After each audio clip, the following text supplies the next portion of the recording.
Cheikhou Kouyaté, 1m89, 23 ans, découvert lors du tournoi des Jeux Olympiques de Londres 2012. Par la suite, le bonhomme a intégré la tanière lors de ce fameux match Sénégal-Côte d'Ivoire. Et pourtant, l'éclosion du joueur a mis du temps. Il a commencé par l'AS Yego de Dakar. Désormais, il fait ses armes en Belgique, à Anderlecht. Cette année, il a même eu la chance de jouer la Ligue des Champions. Rencontre avec Cheikhou Kouyaté.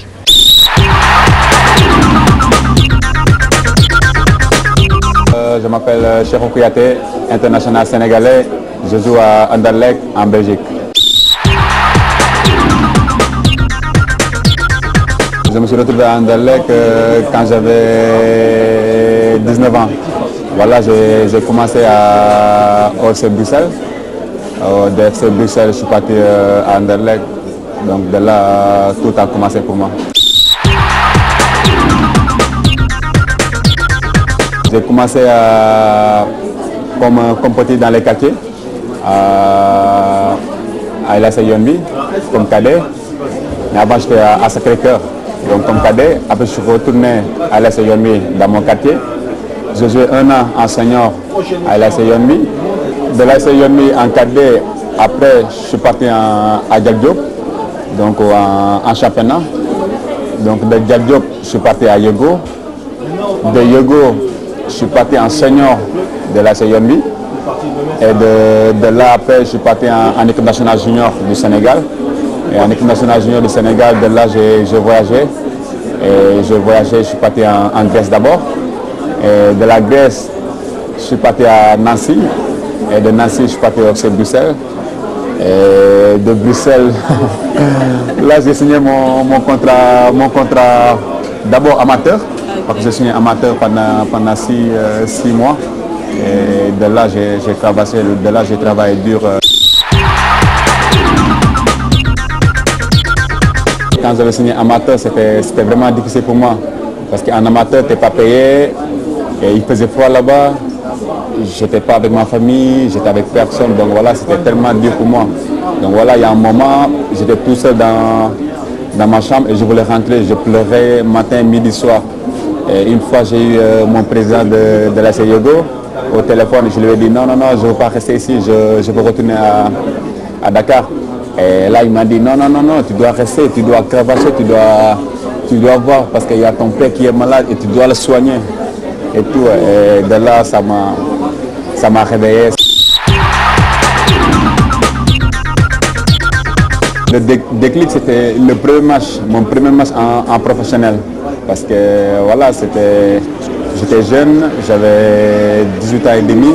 Et le président du club, il ne voulait pas que je joue parce que j'étais jeune. Mais l'entraîneur Albert Cartier de FC Bruxelles, il m'a vu, il savait que j'avais les qualités. Et il m'a mis comme titulaire mon premier match. Et il m'a dit, tu vas jouer. Et tout le monde était étonné, tout le monde dit, mais il est fou ou quoi? Il avait mis le capitaine de l'équipe sur le banc et il m'a mis à sa place.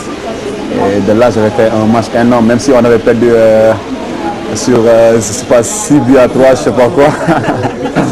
Donc là, j'étais vraiment énorme. Et de là, c'était le déclic. C'était le match parfait pour moi. J'étais appelé en équipe nationale pour la première fois en Afrique du Sud. Mais il n'y a personne qui me connaissait, sauf les gens voilà, qui étaient près de moi ou les gens qui m'ont déjà vu jouer.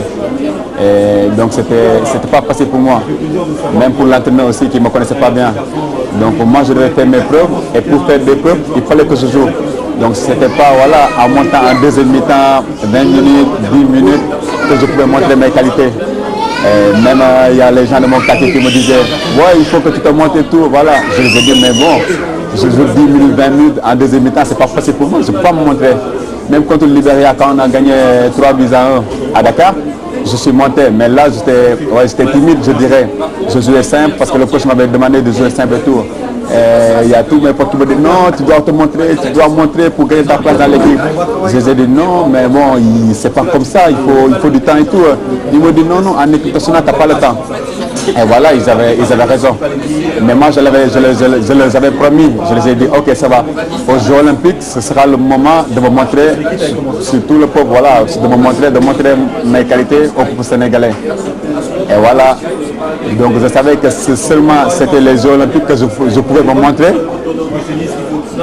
du côté positif ou du côté négatif. Et Dieu merci, c'était vraiment du côté positif.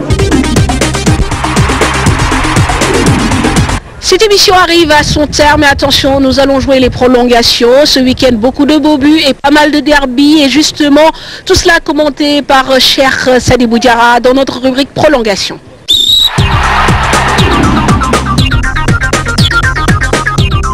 Les férus de foot se sont régalés ce week-end avec de superbes buts. On démarre par Yaya Touré qui a débloqué le score du choc Manchester City-Chelsea. Sur une passe en retrait à l'entrée de la surface de David Silva, l'international ivoirien réussit une caresse de contrôle orienté qui fige deux défenseurs de Chelsea, puis il enchaîne par une frappe enroulée imparable du grand art.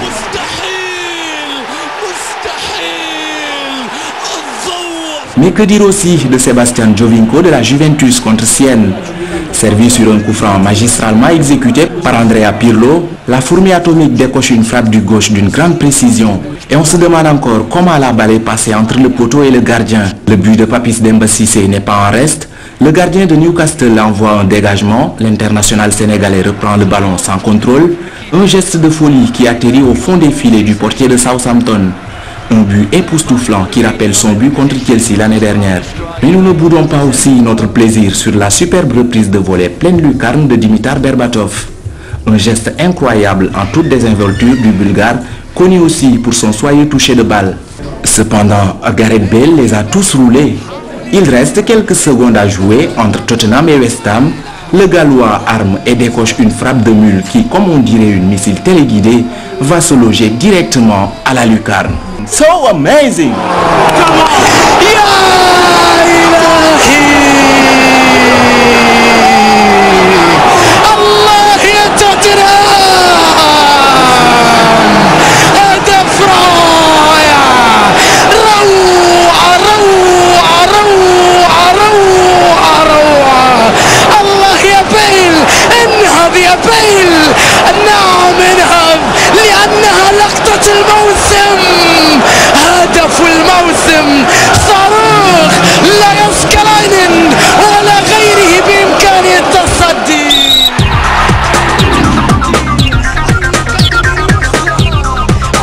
Le Barça en panne sèche. Une semaine après le cauchemar de San Siro, les Blaugrana ont remis cela face à leur ennemi juré dans leur antre du Camp Nou. D'un réalisme à toute épreuve, mais aussi plus solide dans le jeu, les Madrilènes ont dominé les Catalans 3-1. Cristiano Ronaldo sur pénalty à la 13e minute. Messi sur coup franc manque la balle d'égalisation. En deuxième période, Di Maria mystifie Puyol avant de frapper sur Pinto. Ronaldo finit le travail. Le Real mène 2-0. Raphaël Varane, comme au match aller, finit le travail sur corner. 3-0, la messe est dite. Jordi Alba sauve l'honneur à la 90e minute. Le Real attend son adversaire pour la finale entre l'Atlético et le FC Séville. Mais en attendant, les deux géants espagnols se retrouvent samedi à Bernabéu en championnat pour le remake. Parlons foot, c'est fini pour ce soir. Merci de l'avoir suivi. Alors, l'équipe technique Ahmed Nian, la réalisation et la caméra, accompagnée de Amadi Biagui et au son Papimbo et bien sûr le nouveau venant, Mr. Chakor au montage. Merci de nous avoir suivis et à la semaine prochaine. Excellente soirée à tous. Bye bye.